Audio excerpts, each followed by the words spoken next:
I have a studio, so I was a selling artist for about 8 years. I belong to India. We are from the east side of India. We are from Bengal, and we are very used to wearing our traditional wear, which is a sari.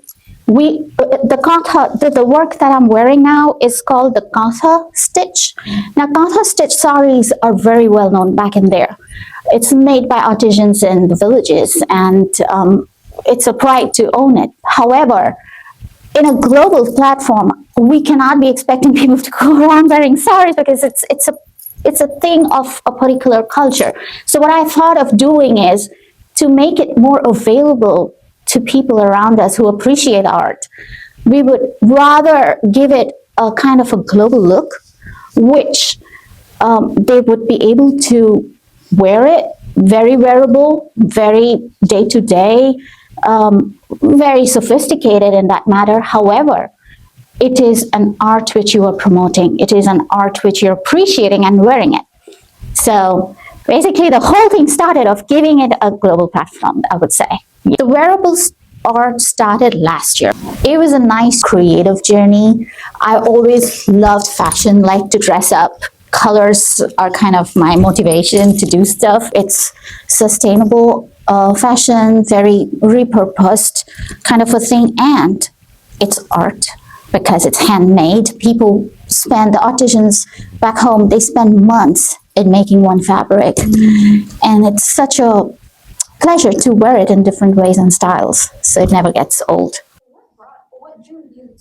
The people, let me tell you, they are the most warmest of the lot, very uplifting. It's the whole community there are so close-knit, they're so warm and welcoming you. You walk into one of our meetings in the art club, you'll be welcomed, and you just instantly feel a connection and be a part of it. So that's what made me get into Art Club of McKinney and stick on with it. So it has a pool of different talent. We kind of share and learn from each other. And again, a special element of this club is it's very cohesive. It's like collaborative rather than competitive. So we learn from each other. So that makes it very unique. So we learn their techniques, we share our techniques. So that's, I feel, is very special. So it's a very mingling of different avenues of art, I would say, in one roof. With our meetings, we bring in speakers. Also, the different workshops that we have now, recently we are having, on the 22nd, we have a glass blower coming and talking about his form of art. And the different workshops that we have in our meetings talks about the expertise of that speaker who we invite, and they share their knowledge. And though we are not involved in doing what they are doing, in fact, we kind of get an angle to a creative side of the stuff they are at. So it's always broadening your horizon and learning, keeping on learning with these kind of workshops. And of course, knowing a person is wonderful. How they came up to there, it's very inspirational. So every workshop, every meeting that we have in our art club, you get back being very inspired. Inclusive, I would say. Yeah, they include you. You feel very involved.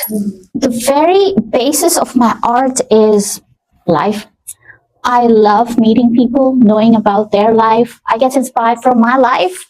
So every mood I feel has a color to it. And to bring that whole into what I do, be it canvas, be it the wearables, it's very close to my heart because it talks about experiences, it talks about what life goes through. Even what I'm wearing now, people who have worked on it must have had a story, must have had something going on while they were working on it. So in a way, I'm kind of telling their story. So their life, the stories, it inspires me. Any form of history inspires me to do my art. what I had to unlearn, unfortunately, is the rigid rules, like the traditional rules. I'm not saying you cannot do with it. There is a reason for which they are there. I would say learn them.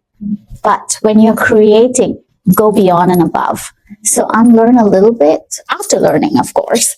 And I think that's the best way of putting both things together and making best use of your creative art. For both, I would say definitely it started with myself. Not only my wearables, but when I started painting, it was to decorate my walls in my apartment. First for myself, to make me feel happy, and then to share that joy with the rest. So I thought, and that was very well perceived and well accepted and very well received, I would say. So yeah, for the people, for my wearable art, the people who are making the art, for them to give them a global platform to express their, or to rather give them the reach where it's not only their region that is aware of what they are doing, but the whole world. So it's for the people, I would say, yeah. I feel somehow red gives me the fire in me to go ahead, go forward, to insurgent spirit, I would say. It's my Mercury, let me just call it that way. When I see red, it means, yes, I'm happy, I'm doing work, and I'm creating. So that's what touches me most. So if you see my art, they are very bold. They are very, you love it, you hate it kind of an art.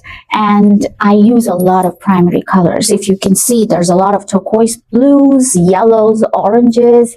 So I feel I'm very sun-oriented, very warm colors that I like. It doesn't mean I don't like the cool ones.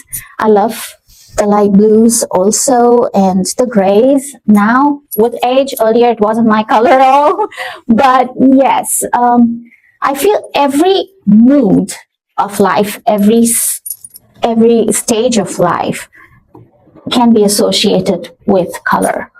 So red is a very vibrant one, a very let's go getter. Blue, I feel it maintains the flow. Green, prosperity, it's the harvest, and it's abundance. Yellow, again, is joy, sunny. So all of these colors appeal to me. So all the primaries, I would say. What my wearable arts include is mostly, we started with Katha. It's basically inspired by the Baul, which is the gypsies of the region I belong, the Bengal. So it is the free-spirited, vagabond kind of a spirit, which gives again the different colorful aspect of this work. So this is Baul Katha. What I'm wearing is Nakshi Katha, which is embroidered. And this particular piece, what I have here, it's Zardosi work. Each diamond is handmade, and every bit of it has different texture, different design to it. So these are all kind of different art forms made with hand, and what I add to it is a creative design which will enable the person who's wearing it or owning it to wear it the way they want it. It's not only the way I display it, they can wear it. Say for instance, this, the wraparound tops we have, you can have it as a belt in front, you can wear it at the back. The top wraparound kimono, again, the tops we have here, you can wear it numerous different ways. You can tie a bow in front, you can wrap it around and wear it at the back. The shrug I'm wearing, it also has different ways of wearing it. So I try to maintain the creativity to stay in with my art, the wearable art, and yet I highlight the artsmanship which goes on with it. So as an artist, as an art teacher, I feel the thing to go on is to stay motivated, be excited of what you are doing, what you are creating. Otherwise, your creative juices wouldn't come out as much, and you're not going to do justice to your creative bent of minds. So if we leave this legacy through art, through our creative aspects, that what stays on, that what makes other people motivated, inspires, and maybe lead a better, enlightened life, I would say, for themselves.